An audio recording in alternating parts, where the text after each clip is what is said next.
Oi, Glorinha, tô de volta.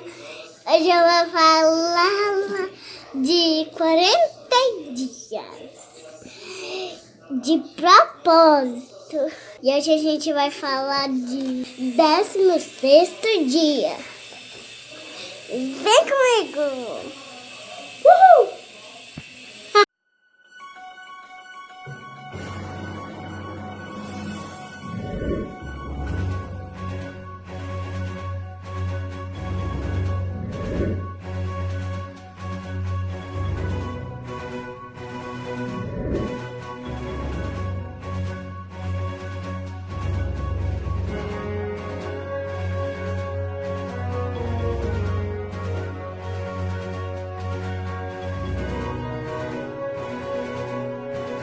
E aí, galerinha, tudo bom? Tô de volta e a gente vem aí com o 16º dia de propósito. 16º dia de propósito.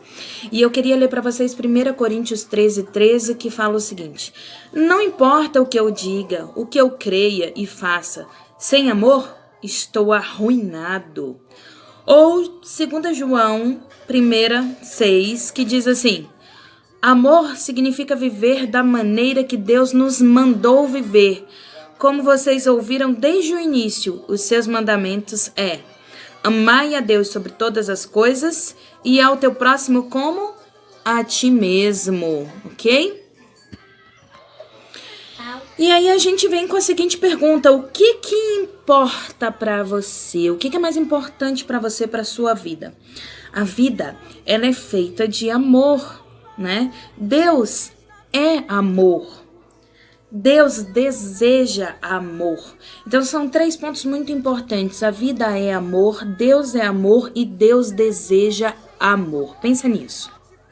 Pedro fala assim: mostrem um amor especial pelo povo de Deus. Já Paulo, ele diz: expressa o mesmo sentimento que devemos ajudar ao próximo, e ele diz os domésticos da fé e depois aos demais, tá? A gente tá lendo aí, tá numa live muito bacana, todos os dias, 12:05, e a gente tá falando sobre Atos dos Apóstolos. E uma das atitudes dos apóstolos naquela época era que eles se reuniram, lá em Atos 2, eles se reuniam, né, com a igreja, e um ajudava o outro. Então, os domésticos da fé eram ajudados com alimentos, com condições, né, com dinheiro, com o que tivesse, eles estavam ajudando, com oração. Então, eles estavam sempre ali juntos. E ele fala sobre o amor ao próximo. Paulo fala também, depois de Atos, bem depois de Atos, quando Paulo está falando, ele fala sobre a importância de amar uns aos outros também. Ele fala sobre a importância de você estar sempre próximo das pessoas, que mesmo que elas não estejam tão próximas de você, mas são pessoas que Deus colocou na sua vida para ajudar. E eu tenho falado muito nisso, né, que o meu coração é um pouco mais contrito com relação a isso, mais apertado, mais, não é nem contrito, né, contrito é derretido, é mais duro com relação a isso. E assim, eu tenho tentado mudar muito isso na minha vida. E tem um rapaz que passa, né, de porta em porta, e ele sempre vem com a mesma história, falando que o carro dele quebrou e que ele tá sem dinheiro para colocar a gasolina, que o carro dele tá quebrado, com um ponteiro quebrado lá do marcador de combustível. E aí, ele deu o azar de que ele veio falar, bateu aqui na porta, e ele tá conversando comigo, me contando a história de que o carro dele tá com esse ponteiro quebrado. Eu não sei se isso é verdade ou se é mentira, aí cada um com seu problema. E que aí, de repente, faltou a gasolina do carro dele, não tinha como ele saber, porque, né, por conta disso. Aí meu irmão tá ouvindo de longe essa história, né, o Fernando, aí ele veio na porta, falou assim: uai, de novo? O ponteiro do seu combustível quebrou de novo? Mais uma vez você tá sem combustível? Não tá entendendo? Aí ele: porque na verdade o carro é velho, não vale a pena consertar, tá sempre acontecendo isso comigo, que não sei o quê. Aí eu falei assim, eu fui lá, peguei o dinheiro que eu tinha, ajudei. E aí Fernando falou: tem que tomar. Eu sempre falei isso pra Fernando minha vida toda, porque Fernando é uma pessoa que, assim, é bem mão aberta, ele sempre doa, sempre dá. E aí eu sempre falei pra ele, Fernando, você tem que tomar cuidado pra não ser canequinha do diabo isso, né? Porque as pessoas vêm e aí o tempo todo fica pedindo dinheiro, aí às vezes é canequinha do diabo. Aí o Fernando falou isso pra mim, né? Olha, tem que tomar cuidado pra não ser canequinha do diabo. Aí eu falei assim pra ele, ai Fernando, sabe qual é a minha oração hoje? Porque toda vez que acontece de alguém vir me pedir ajuda, eu pensava assim, que, meu Deus, lá vem de novo me pedir ajuda. E aí eu pensava assim, pra que quer, né, o dinheiro? Vai usar em quê? Será que vai beber? Será que vai fazer isso? Será que vai fazer aquilo? E aí Deus começou a colocar no meu coração, tive fome e me deste de comer, tive sede e me deste de beber, tive preso e me visitaste, entendeu? Deus começou a colocar isso no meu coração. E aí eu falei, minha oração hoje, Fernanda, é que se for armação, se for uma pessoa que tá tirando de mim e que Deus não permita que ele bata na minha porta, porque eu não vou saber. E que eu não seja enganada, né? Porque às vezes a gente tira do que não tem pra ajudar e, enfim, mas que Deus sabe todas as coisas, ele sempre provê. Então que eu não seja enganada, que não bata na minha porta as pessoas que vão tentar me enganar. Ou que não seja só um dinheiro que você tem para ajudar, mas que a pessoa veja em você o Espírito Santo de Deus, que te dê uma oportunidade de falar do amor de Deus para ela, enfim. E eu acredito que é isso, porque os discípulos não perguntavam de onde você vem, para onde você vai, eles falavam do amor de Deus. E quando eles não tinham condições financeiras, ele falava, eu não tenho ouro nem prata, mas o que eu tenho eu te dou, né? Levanta-te e anda, seja curado. Então Jesus fazia isso e ele ensinou a gente a fazer também, ensinou os discípulos, aos apóstolos, a nós. Então nós devemos seguir o mesmo passo de Jesus, porque sem amor não tem valor, nada do que a gente faz tem valor. Não adianta você falar a língua dos homens e dos anjos, se você não tiver amor, nada você é. Eu não sou nada sem amor.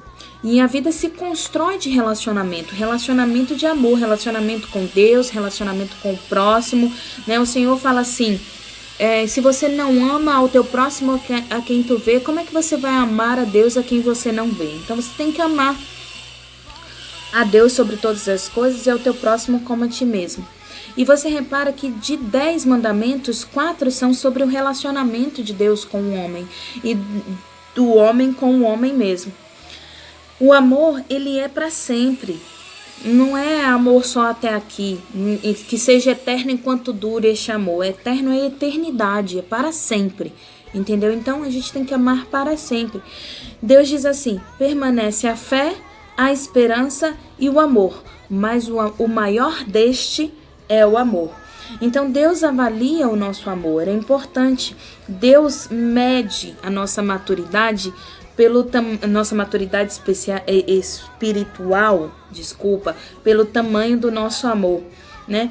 A melhor expressão do amor é o tempo. Por que a melhor expressão do amor é o tempo? Porque quando nós amamos, eu ouvi Marcelo falando sobre isso numa live hoje de manhã, ele falando sobre medir o tempo que às vezes a gente reclama da nossa vida. E que, eu não tenho tempo para dar um beijo no meu filho, eu não tenho tempo para dar um abraço na minha família, eu não tenho tempo. E a gente sempre vai atropelando as coisas que a gente ama e perdendo as coisas que a gente ama, às vezes por uma prosperidade material e sem entender que as demais coisas nos serão acrescentadas. E não a gente tem que buscar as demais coisas para que Deus nos acrescente o amor, o espiritual, não. É o contrário, é o espiritual, é o amor, as coisas do reino e as demais coisas nos serão acrescentadas.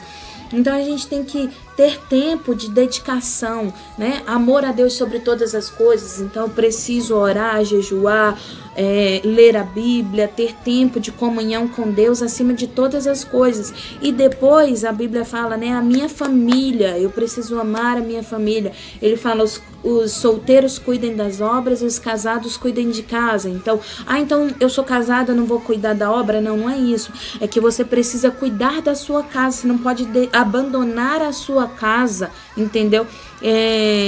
Você precisa ter autoridade dentro do seu lar. Eli foi substituído por Samuel exatamente porque ele não tinha autoridade dentro do lar dele.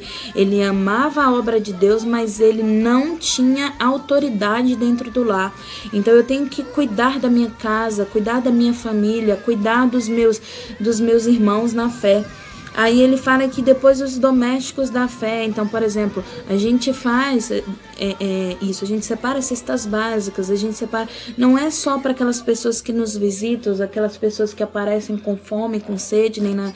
É também os domésticos da fé. Então é importante que a gente esteja inteirado com a igreja, porque às vezes a gente fala assim: ah, mas o meu amigo, o meu irmão, meu vizinho, ele tem tudo. E eu não converso com ele, não sei o que está faltando na casa dele, no lar dele. Ele está passando por alguma provação, alguma dificuldade. Então é importante que eu conheça os meus irmãos na fé, os domésticos da fé, para que eu possa ajudá-los também. E claro, aqueles que nos visitam, aqueles que buscam, né? E a gente ajudar também, né? Como a Bíblia fala. Então, isso depende de atenção, porque eu só sei se a minha família realmente tá sentindo falta de mim quando eu vou lá e digo assim: olha, tá tudo bem, você tá sentindo falta de mim, né? Deixa eu te dar um beijo de bom dia. Marcelo falou isso na live de manhã. Deixa eu te dar um beijo de bom dia, boa noite, boa tarde. Se você pode, almoce com seu cônjuge, com seus filhos, com a sua família, né? Nesse tempo de pandemia, todo mundo pode tudo.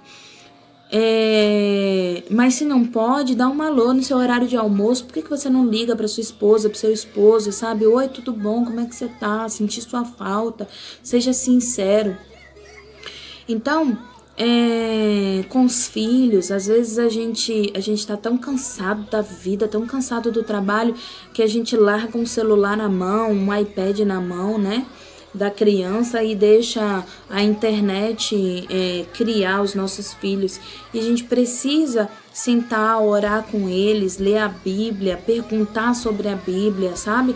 Ter comunhão com as crianças. Eu ouvi muitos pais falando assim: nossa, eu não entendo os professores, como é muito dom de Deus para ensinar as tarefas. Cara, é seu filho, sabe? Se o professor tem esse dom de Deus para ensinar, e tem, você como pai, você como né, que ama, que cuida, que ama muito mais do que o professor, precisa também ter esse por amor ao seu filho. Você pode até não ter o dom de ensinar, mas você tem um amor, né, pelo seu filho, a dedicação para ensinar a ler, escrever, a várias outras coisas. Tá certo, tem gente que tem dificuldade porque não teve essa estruturação, mas assim, Deus dá, quando é por amor, Deus ensina, sabe? E a gente precisa fazer isso, é importante. Então demanda tempo. Por isso que o tempo é uma das expressões do amor, porque demanda tempo, dedicação verdadeira. Amar significa abrir mão de alguma coisa, né? Deus abriu mão do seu Filho unigênito para que todo aquele que nele crê não pereça, mas tenha a vida eterna, por amor, né? Então demanda abrir mão de alguma coisa. E o melhor pra gente amar, o melhor tempo pra gente amar não é amanhã, porque amanhã pode ser tarde demais. Amanhã você pode não ter mais tempo, você pode não ter mais a pessoa. O tempo para amar é o agora. O agora é o tempo para amar. E aí eu quero deixar a perguntinha de hoje o seguinte: qual a sua prioridade? Qual tem sido sua prioridade no dia a dia? Pensa nisso. Fica ligado nisso.